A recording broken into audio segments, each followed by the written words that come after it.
Vamos a prepararnos rápidamente con la palabra bendita del Señor en este día muy especial, este domingo muy especial y también singular, porque lo que está sucediendo, lo que sucedió en todo el mundo este domingo es algo, ¿cómo se puede decir? Inédito, algo que nunca en 2000 años quizás había pasado.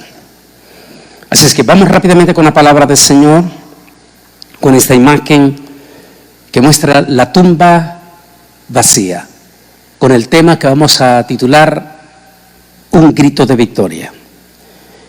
En la lectura de San Juan capítulo 20, versículo 1 al 4 dice: y el primer día de la semana, María Magdalena fue de mañana, siendo aún oscuro, al sepulcro y vio quitada la piedra del sepulcro.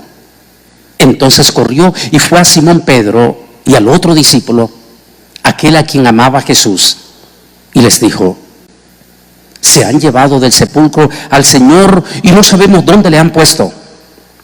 Salieron Pedro y el otro discípulo y fueron al sepulcro. Y corrían los dos juntos, pero el otro discípulo corrió más aprisa que Pedro y llegó primero al sepulcro. Dios bendiga su santa y bendita palabra. La tumba vacía. El año pasado, apenas en octubre del año pasado, estuvimos en esta tumba, ahí en esta imagen que usted está viendo. Esa tumba vacía que simboliza el triunfo, la victoria.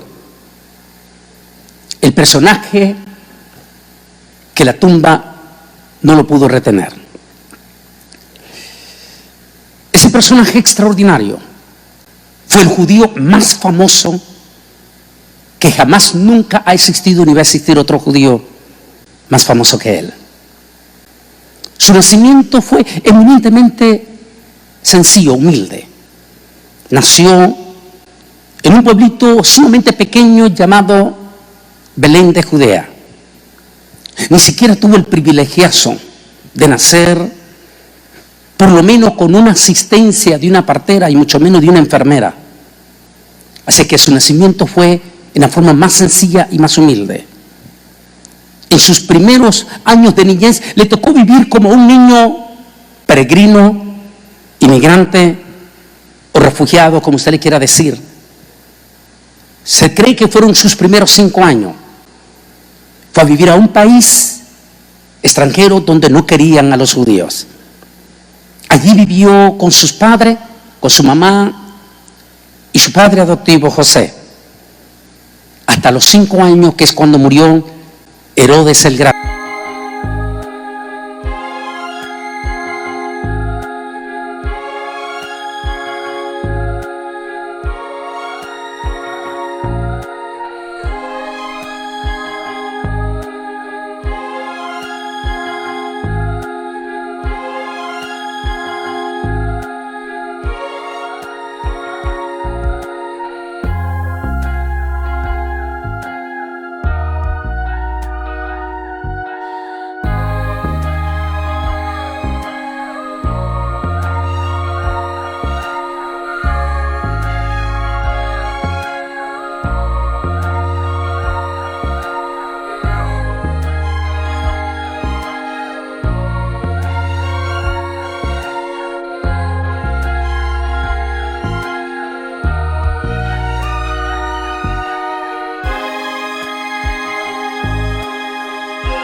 El que procuraba su muerte. Regresó a vivir a un pueblito llamado Nazaret, en las regiones de Galilea. Allí estuvo hasta los 13 años siendo educado en la ley judía, en la Torá. Y a los 13 años menos un día, bajó con sus padres a Jerusalén para hacer la Bar Mitzvah.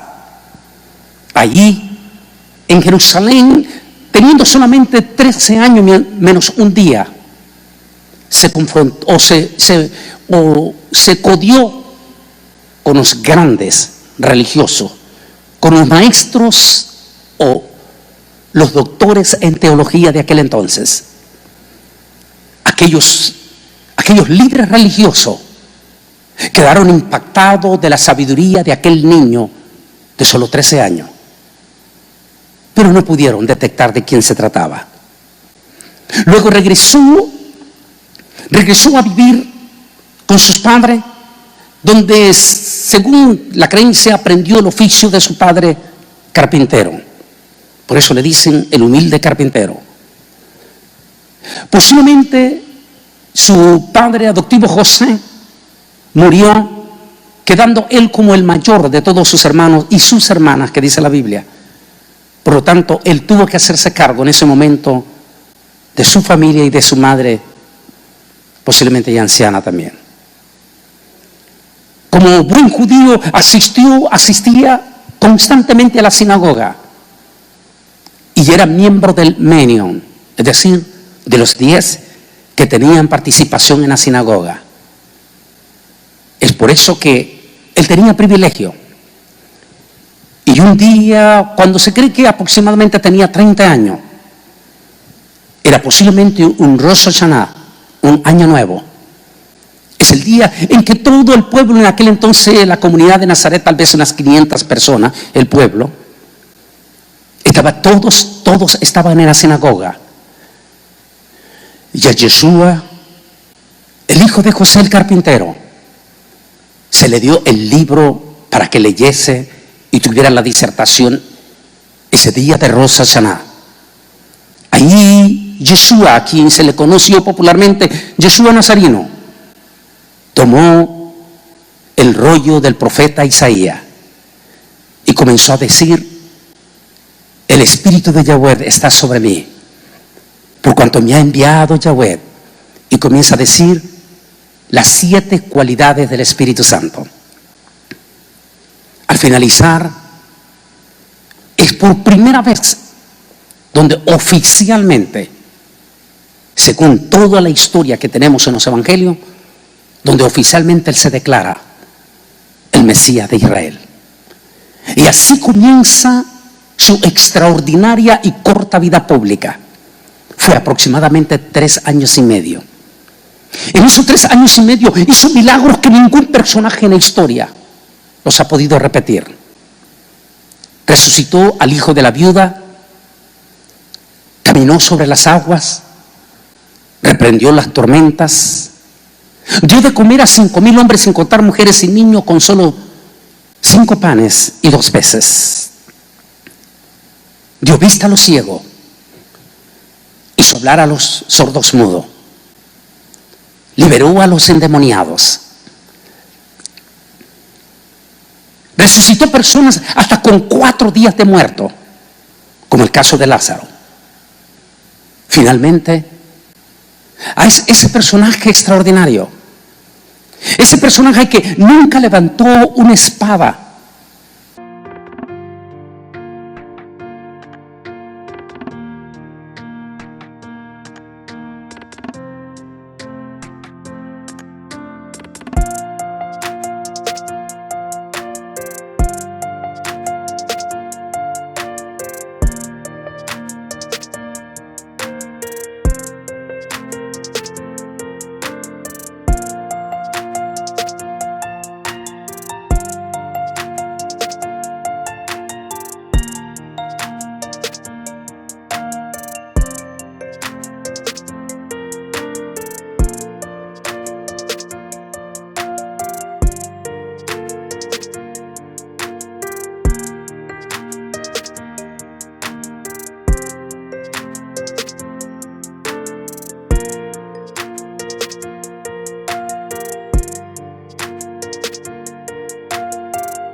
sin embargo, 2000 años después, miles de soldados generales, hasta los más humildes soldados, han caído de rodillas delante de él. Se dice que nunca se le vio cantar, Pero hoy en día se han compuesto millones de millones de millones de millones de millones de millones de alabanzas hacia Él. Los mejores y los más connotados cantantes de todas las épocas le han rendido homenaje a este judío. Tal vez los más renombrados de la Edad Media, como Federico Händel, que popularizó una de las más extraordinarias canciones que se tocan hoy en día en las mejores orquestas de teatro, el tema del Mesías o el Aleluya. Se dice que nunca se le vio reír, pero que sí siempre se le miraba llorando. Se dice que siempre que estaba hablando, estaba regañando, pero cuando terminaba de hablar, se le miraba llorando. Se dice que tenía la mirada de un rayo de luz y que cuando alguien lo quedaba viendo fijamente a los ojos, necesariamente sentía el deseo profundo de amarlo. Él fue llevado a la gran Pascua judía, a esa Pascua que tenía un profundo significado escatológico, porque todos los grandes profetas habían hablado de ese gran acontecimiento, incluyendo el propio Moisés. Pero tal vez el más profundo de todos ellos, quien habló de una forma impresionante, porque ningún judío, ni siquiera rabino, incluyendo rabinos amigos que están viendo en este momento, ni siquiera ellos pueden dar una explicación contundente de la profecía de Isaías 52-53. Digo 52 porque comienza la historia en el capítulo 52 y se tiende en el capítulo 53. Quien ha creído a nuestro anuncio y se ha manifestado el brazo de Yahweh subirá con el renuevo. No queda nada hermoso que no haya sido desfigurado cuando fue azotado por Poncio Pilato en su cuerpo, despreciado y desechado entre aquella multitud que lo azotó y que lo crucificó. Aunque dice, aunque su muerte fue entre los pobres, su sepultura fue con los ricos. El viernes pasado hablamos de ese acontecimiento que se llamó la cruz del Calvario con las 7 palabras.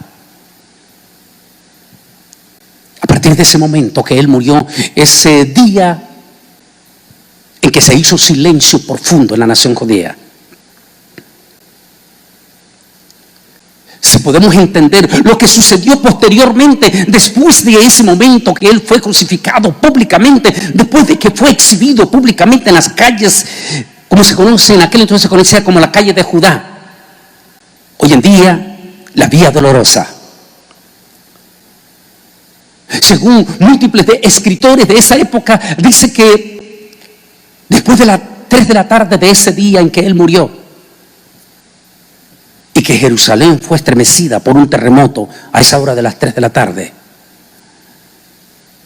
toda la ciudad de Jerusalén se habían dado cuenta que habían cometido un error y que se le había quitado la vida a un judío inocente.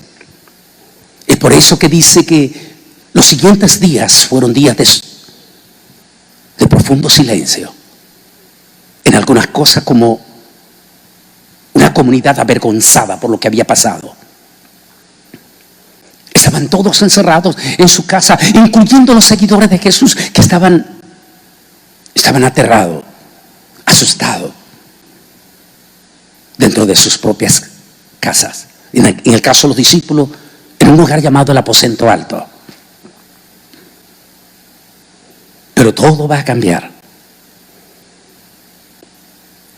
Aunque a veces los temas escatológicos no tenemos la capacidad, la inmensa mayoría del ser humano, de poder detectar el momento preciso, los tiempos precisos.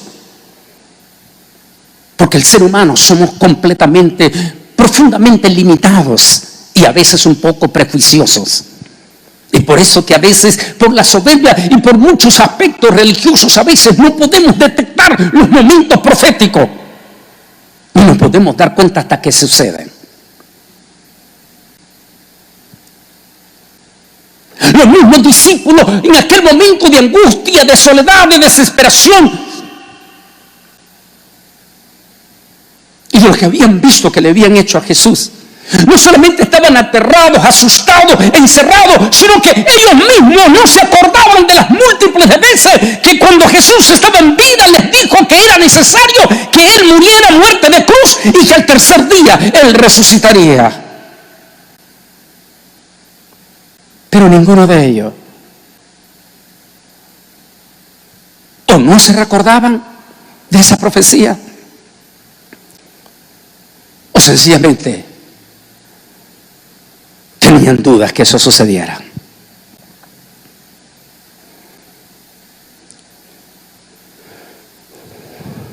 Analicemos un poco sobre ese momento, sobre ese judío que fue lacerado, como dijo el profeta Isaías en la imagen que estamos viendo, que fue humillado como ningún otro había sido humillado, que a la hora sexta o a la hora tercera, después de las 12, a las 3 de la tarde que hoy conocemos, murió. Por eso algunos expertos hoy en día dicen que es interesante porque según la historia, aquellos que los crucificaban pasaban horas de horas en agonía. Para ello, dicen que algunos tal vez de los más sorprendidos fue el mismo Poncio Pilato cuando él muere a eso de las 3 de la tarde. Y un prominente judío, todos, porque Jerusalén en aquel entonces era pequeñita, un prominente judío llamado José de Arimatea, quien era miembro del Sanedrín de los 70 encopetados, interrumpió en la mansión de Poncio Pilato, el procurador, para pedirle un extraño permiso. Los expertos dicen que Poncio Pilato se quedó perplejo y confuso porque no era normal.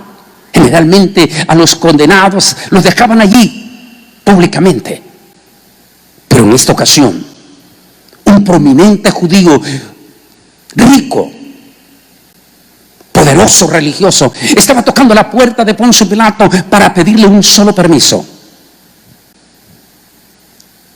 El permiso era que le permitiera bajar el cuerpo de Yeshua Nazareno para recibir una digna sepultura. Poncio Pilato, posiblemente perplejo, confundido, porque no era normal ese acontecimiento, y mucho menos cuando el mismo Sanedrín había sido el que había hecho todo lo posible para que Jesús fuera crucificado. Ahora, uno de estos mismos del Sanedrín era quien estaba pidiendo su cuerpo. Así que Pilato no se negó y le dio el permiso, sin darse cuenta ambos, ni siquiera José mismo, y mucho menos Poncio Pilato, no se estaban dando cuenta que sencillamente estaban cumpliendo, hasta en el más mínimo detalle, con la gran profecía del profeta Isaías. Aunque con los pobres fue el momento de su agonía, su muerte, su sepultura será con los ricos.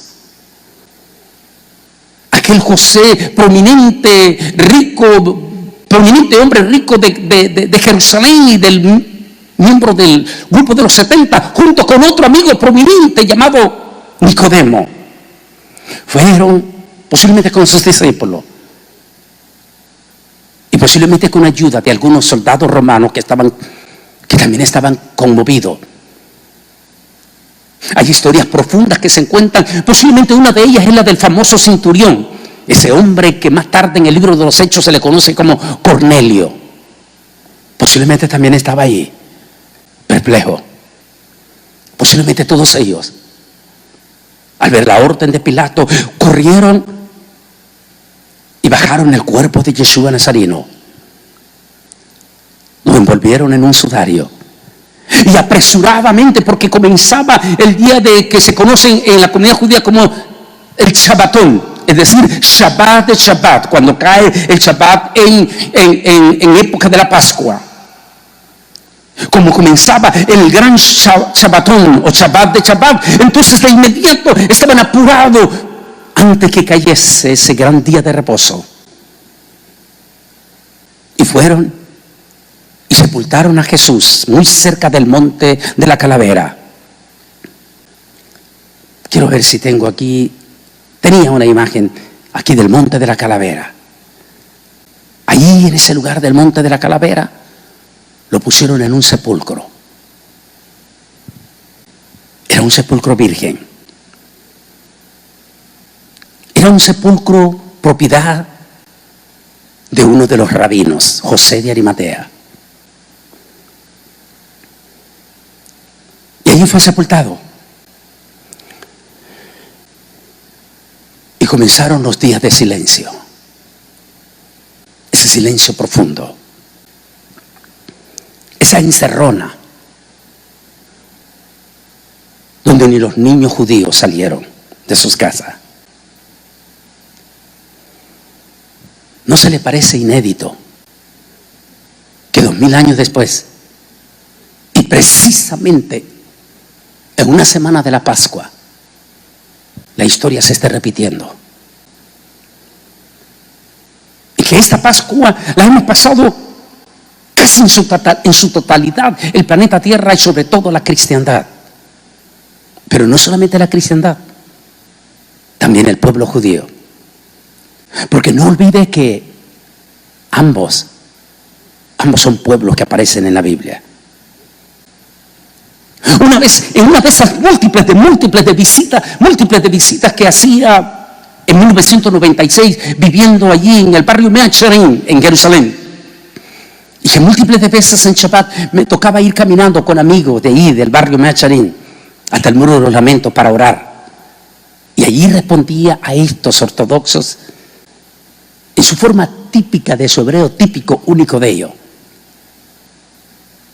Allí con ellos siempre venían aquellas múltiples de preguntas de ellos.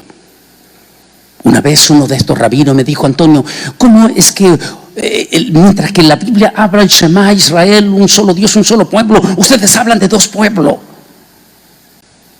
Y le dije: rabino, es muy sencillo, porque todo está en los símbolos de las costumbres judías y del Antiguo Testamento. Nada es accidental, todo es simbólico que representa dos pueblos. Y me dijo: dame un ejemplo. Le dije un sencillo, pero sencillísimo ejemplo. La celebración del Shabbat cada viernes. En la mesa del Shabbat se ponen dos panes. Usted como rabino sabe que el pan representa al pueblo. Y me dijo: sí. Entonces, si es solo un pueblo, entonces ¿por qué en la mesa de Shabbat se ponen dos panes y no solamente un pan? Aquel rabino, como uno, no puedo mencionar por no comprometer su nombre, uno de los grandes amigos míos, rabino de aquí, de McAllen, 3 semanas después, porque cuando él hizo presentación de mi libro Israel al filo de la profecía, 3 semanas después fuimos a almorzar. Y llevo mi libro y lo tenía rayado por todos lados. Y me dijo estas preguntas el rabino: me metiste en un problema, porque ahora tengo profundas inquietudes. Esas eran las mismas palabras que me decía este rabino. Me decía, cuando yo le dije eso, me dijo: ahora me metiste en un problema. Y le dije: ¿por qué, rabino? Es que eso no lo había visto así. Y le dije: no solamente eso. En la visión de Zacarías en el cielo, miró 2 olivos. El olivo es símbolo del pueblo de Israel. Entonces, si es el símbolo del pueblo de Israel, entonces ¿por qué en el cielo aparecen 2 olivos? La respuesta, le dije, está en Romanos capítulo 11. Pablo habla del árbol injertado en el árbol original. ¿No se le parece inédito que exactamente los dos pueblos, en esta Pascua 2000 años después, nos haya tocado estar viviendo exactamente en una encerrona? Como como sucedió exactamente hace 2000 años. El primer día de la semana, esta imagen preciosa que nos va a recordar esos pasajes que los mismos discípulos no lo entendieron. Como posiblemente hay múltiples pasajes escatológicos en este momento que la misma iglesia no entiende de lo que estamos pasando. Y que inclusive, si el Señor ha venido el próximo domingo, quiero compartir con ustedes un tema profundo, pero profundo, que se llama: ¿y si esto fuera la marca de la bestia? Porque hay múltiples de cosas que la misma iglesia, los mismos predicadores en este momento están teniendo sus enormes divergencias en las redes sociales porque ellos mismos no entienden. Múltiples de veces no se entiende hasta el momento que suceda.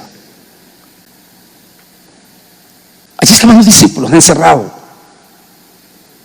en el aposento alto, sin entender todavía la gran profecía, que aún apenas, qué sé yo, 2, 3 días antes de morir, allí en la cena que lo invitó en la casa de Lázaro, allí mismo le estaba diciendo: déjalo, ella está preparando mi sepultura.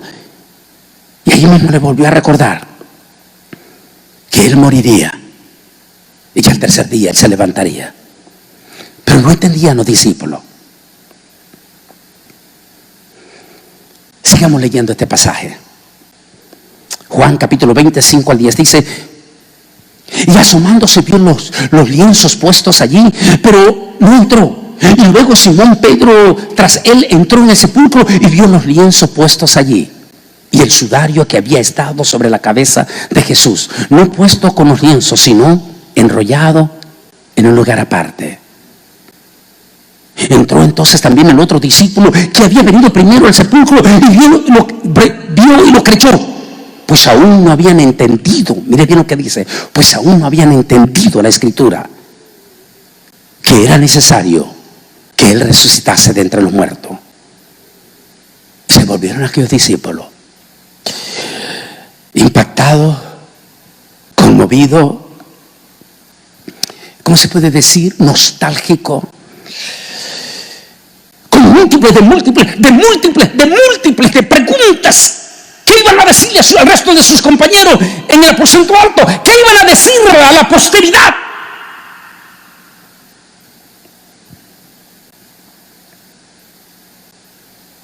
Como las múltiples de preguntas que se hacen hoy en día en cuanto a su retorno y al arrebatamiento de la iglesia.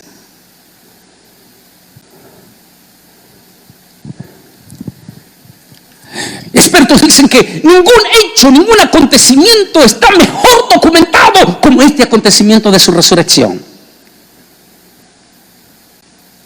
Cuando era un predicador joven en la década de los 80, en Tegucigalpa, Honduras, me salió una de esas personas, estudiante, por cierto, porque en aquel entonces recuerde que estaba de calentura en toda América Latina, estaba la calentura del socialismo y entre los estudiantes toda la ideología de Carlos Marx. Y vino uno de esos socialistas y me cuestionaba sobre la resurrección de Jesús. Y le dije: te lo voy a responder de una forma muy, pero muy sencilla. Tú como estudiante te identificas como un genuino seguidor de las teorías o de la filosofía de Carlos Marx, el comunismo. Y le dije: ¿y tú sabes lo que significa ser un militante comunista? Significa alguien que está dispuesto a morir por su causa. Me dijo: lo entiendo lo que me estás diciendo. Le dije: bueno, ahora te voy a hacer una pregunta. Le dije: ¿estarías tú dispuesto a morir por una causa mentirosa? Por una causa que tú sabes que no es verdad, que es mentira. ¿Estarías dispuesto a dar tu vida por esa causa? Y él me dijo: jamás. Le dije: allí está el detalle. Todos los seguidores de Jesús, todititito su discípulo, excepto Juan, que fue desterrado a la isla de Pascua a sus 96 años. El resto de sus compañeros y todo el resto de sus discípulos murieron en el martirio. Algunos devorados por los leones, otros quemados, otros ejecutados, otros decapitados como el apóstol San Pablo. Y todos ellos murieron gritando que Jesús había resucitado. ¿Tú crees que ellos estarían dispuestos a haber muerto, muerte, ejecución, por una causa que no era verdad? Y aquel muchacho, estudiante universitario, me dijo: nunca lo había visto desde ese punto de vista. La resurrección de Jesús está debidamente, profundamente documentada en todos los aspectos. Desde el propio profeta Isaías, quien aquí dice: ciertamente Él llevó nuestras enfermedades y sufrió nuestros dolores, y nosotros estuvimos por azotado, como herido y afligido por Dios, mas Él fue herido por nuestra rebelión y molido por nuestros pecados, para darnos la paz. Cayó sobre Él el castigo y por su llaga nosotros fuimos curados. Era necesario esa muerte que ya lo hemos hablado. Y que al tercer día se levantase de entre los muertos. Existen contundentes evidencias en los evangelios que todo lo que es la historia bien documentada hoy en día, donde demuestra que el rabinato, incluyendo Poncio Pilato, estuvieron completamente documentados de que Jesús resucitó. E inclusive el propio Mateo registra, lógicamente, recuerde que allí dentro del Sanedrín habían dos, José de Arimatea y también Nicodemo. Así es que ellos le dieron documentación a Mateo. Dice que los mismos, Caifás y todo, sobornaron a los soldados de Roma para que inventaran una mentira, decir que se habían robado el cuerpo. Y luego le dijeron: no se preocupe, Pilato, si les pregunta cómo es que ustedes se durmieron, nosotros sobornaremos. De manera que los propios líderes religiosos, que más tarde serían parte de los escritores del Talmud, heredarían a las futuras generaciones judías una profunda mentira, negando con blasfemias y calumnias, con difamaciones, la verdad de la resurrección de Jesús, cuando ellos mismos sabían que Jesús había resucitado. La misma historia dice que Poncio Pilato murió 2 años después en un manicomio. Y dice la leyenda que murió con una costumbre, se me olvida la palabra que se puede usar en este momento, pero que era muy feo, que dice que en la celda de manicomio Pilato pedía constantemente agua para lavarse las manos. Existen leyendas que tal vez son historias y que no se sabrá, pero por ejemplo, valdría la pena averiguar por qué Caifás, el sumo sacerdote, murió 3 años después, arrastrado por las calles de Jerusalén, según una historia que se cuenta en el judaísmo. ¿Por qué mataron si era un sumo sacerdote? Dice otro de los historiadores que Pilato apareció diciendo que ya no podía ocultar la verdad de lo que había pasado con Jesús, y que entonces de inmediato decidieron mejor matarlo, porque dijeron iba a alborotar más bien al pueblo. Son historias, pero esas historias no solamente están documentadas por más de 500 testigos oculares. El último de ellos dice, como un abortivo, el propio apóstol San Pablo, que también fue miembro del Sanedrín de los 70, unos años después. El libro de los Hechos documenta de una forma contundente, pero contundente. Aquí el apóstol San Pablo, en aquel momento que ganó más de 3.000 judíos de un solo golpe, 3.000 judíos de Jerusalén. ¿Sabe usted lo que significa 3.000 judíos? Esos 3.000 judíos vivían en Jerusalén. Esos 3.000 judíos podían decir: estamos siendo gente de una mentira, Jesús no resucitó, pero no. Aquí está el testimonio. 3.000 judíos aquel día de Pentecostés, solo 50 días después que Jesús había muerto y resucitado. Hermano, su nos puede decir libremente del patriarca David, que murió y fue sepultado, y su sepulcro está con nosotros hasta el día de hoy. Pero siendo profeta y sabiendo que con juramento de Dios le había jurado que de su descendencia, en cuanto a la carne, levantaría al Cristo para que se sentara en su trono, viéndolo antes, habló de la resurrección de Cristo, que su alma no fue dejada en el Hades, ni su carne vio corrupción. A este Jesús resucitó Dios, de lo cual todos nosotros somos testigos.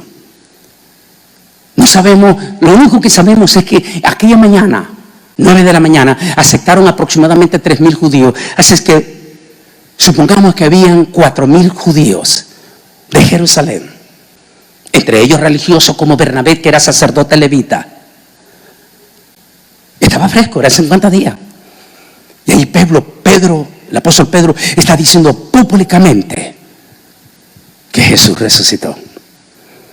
Y dice que 3,000 almas, 3,000 judíos entregaron su corazón ese día. Su testimonio de su resurrección fue debidamente documentado en todos los aspectos, hasta los 12 extraños discípulos alejados un poco del camino de Maús, hasta uno de los más célebres escritores de la época del 70 después de Cristo, el famosísimo Flavio Josefo. Por ese tiempo vivió un hombre sabio llamado Yeshua, y su conducta era buena, y era sabido que era virtuoso. Muchos de entre los judíos y de los otros y de las otras naciones se hicieron discípulos suyos. Pilatos lo condenó a ser crucificado y a morir. Pero los que habían venido a ser sus discípulos no abandonaron el discipulado e informaron que se les había aparecido 3 días después de su crucifixión y que estaba vivo. Por ello quizás fue el Mesías, acerca de quien los profetas han dicho maravilla. Y la tribu de los cristianos, así llamado por él, no ha desaparecido hoy en día.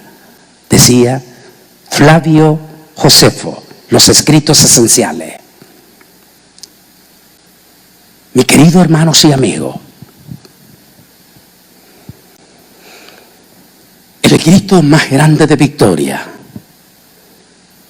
se dio al rayar el alba de ese tercer día después de su muerte. Ese tercer día se dio un grito que floreció el rostro de aquellos entristecidos discípulos, que volvió la esperanza a aquellos entristecidos discípulos, que el llanto y la tristeza se volvió gozo, que a partir de aquel momento aquellos discípulos no solamente nadie les robaría el gozo, sino que estuvieron dispuestos, y así lo hicieron, dieron su propia vida. Ni la muerte siquiera le pudo quitar esa felicidad del triunfo de la tumba vacía.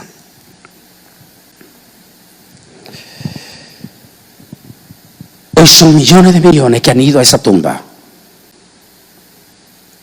Y ahí está su tumba vacía.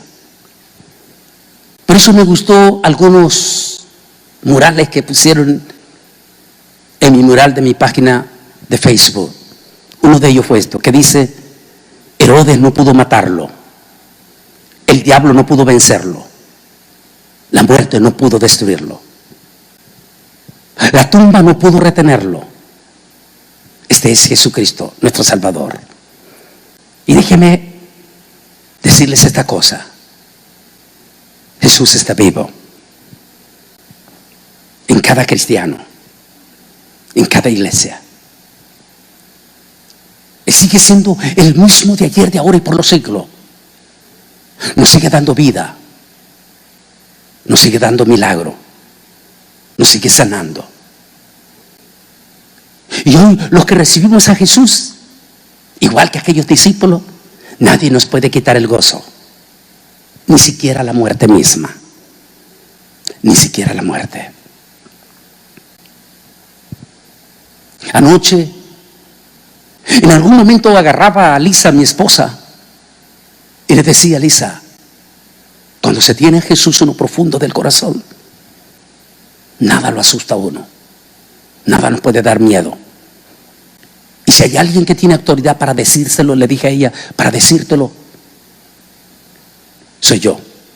En este momento, allí en un lugarcito llamado Turrialba, Costa Rica, hay una familia preciosa llamada Álvarez. Ahí está Gerardo, que fue como un padre para mí, él y Sonia, cuando era jovencito.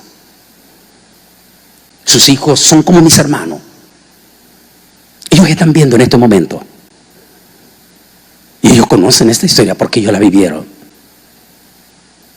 Le dije: Lisa, yo estuve en ese paderón junto con Carlos Bueno, que ya está con el Señor. Y aunque mi amigo, cuando nos estaban ya apuntando para fusilarnos, comenzó a llorar, yo estaba jovencito y me di cuenta que ¿por qué tenía que estar asustado si ya estaba en Cristo Jesús? Y animé a mi propio amigo Carlos y le decía: Carlos, no te preocupes, solo será un minuto nada más. Después de un minuto estaremos con el Señor. Eso es lo más lindo que da Cristo Jesús, porque Él vive todavía hoy. Jesús, su resurrección y su sangre preciosa en la cruz del Calvario no solo nos limpia de nuestros pecados, sino que su resurrección nos da la felicidad, el gozo y la esperanza que ni la misma muerte nos puede quitar ese gozo. Ni la misma muerte nos puede quitar. Mi amado amigo, Él está en la puerta de tu corazón y Él te llama. Lo único que tienes que hacer es abrir tu corazón y dejarlo entrar. Eso es todo. No necesitas hacer grandes sacrificios como muchos religiosos que se flagelan su cuerpo y se ponen todo ensangrentado. No necesitas hacer eso. Él ya lo hizo por ti. Solo necesitas abrir tu corazón, recibirlo en tu corazón y confesarlo con tu boca. Recibe esa felicidad de la salvación como los discípulos, y a partir de ese momento ni siquiera tendrás terror a la muerte, porque como dijo Pablo, para mí el vivir es Cristo y el morir es ganancia. Déjeme terminar con estas portales que salieron en mi Facebook, porque me gusta. Dice así: me azotaron por ti, me mataron por ti, resucité por ti y volveré por ti. El mensaje de nuestra iglesia cristiana en este momento, en esta crisis, en esta pandemia que estamos viviendo mundial, en este espanto, terror de muerte, donde muchos siervos se nos han ido ya. En todo esto solo nos tiene que traer una remembranza. Él volverá. Él viene de nuevo por su iglesia. Y por eso me gusta este otro mural. Déjenme este otro mural. Me gusta también esto. Me dice: dijo que vendría, vino. Dijo que moriría, murió. Dijo que resucitaría, resucitó. Dijo que regresará. ¿Por qué va a fallar? Cito en mi libro Israel al filo de la profecía a un científico que citó History Channel en el 2015, diciembre del 2015. Me fascinó y por eso lo cité a él, porque este científico inconverso, profesor en una prestigiosa universidad de Colorado, dijo estas palabras. Dijo: si todas las profecías del libro de Apocalipsis se están cumpliendo, ¿por qué Dios le va a fallar a los cristianos exactamente la promesa de su venida? Si todo se ha cumplido, ¿por qué va a fallar Jesús en su venida? ¿Por qué va a fallar Jesús en el arrebatamiento? Créalo o no lo crea, Jesús viene. Créalo o no lo crea, creemos en el arrebatamiento. Si Él resucitó, Él vendrá. Y si Él vendrá, Él nos arrebatará. levantará. Y nadie nos debe de quitar esa esperanza. Inclina tu rostro. Ahí donde están en sus casas, en sus hogares. Solo inclina tu rostro. Dale un minuto de respeto a aquel que te da la vida, que te la puede quitar.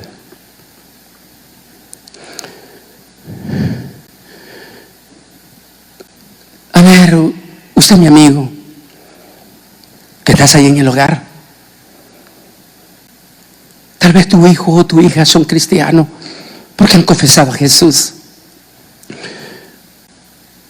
pero tal vez tú has endurecido